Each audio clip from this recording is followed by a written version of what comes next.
আশ্বিন মাসে বাপের বাড়ি আসেন ভগবতী।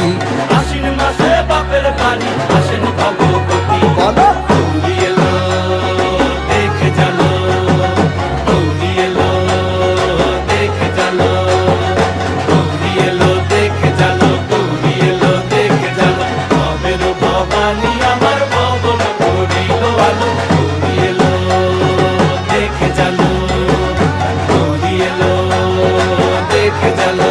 ও দেখি সিংহের উপর উইঠা চুরি, অসুরের টিকি ধরি, গলায় দিছে সাপ জড়াইয়া বুকে মারছে খুঁচা। কিন্তু